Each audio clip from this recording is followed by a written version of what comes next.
Facebook account আছে কার কার দেখি? এই গ্রামের ভিতরেও এত অ্যাকাউন্ট?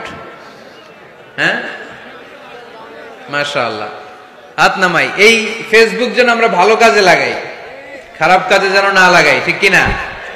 আপনি চাইলেই আপনার ফেসবুক দিয়ে জান্নাত কামাতে পারেন।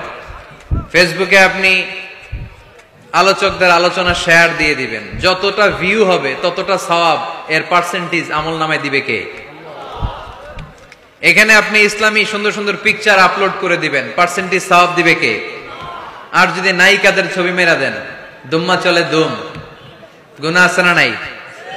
নাচানাচি, কনসার্ট আর গান, অশ্লীল দৃশ্য, ইন্ডিয়ান নায়িকাদের কোমর দুলানো ডান্স, রুব্বানে নাচে কোমর দুলাইয়া, এগুলো যদি শেয়ার মাইরা দেন, গুনাহ আছে না নাই? So the decision is your, সিদ্ধান্ত আপনার। কি করবেন? এই ফেসবুক আপনার জান্নাতের কারণ হতে পারে, আবার এই ফেসবুক আপনারা জাহান্নামের লাকড়ি বানাতে পারে। সো সিদ্ধান্ত নিতে হবে, কিভাবে করবেন।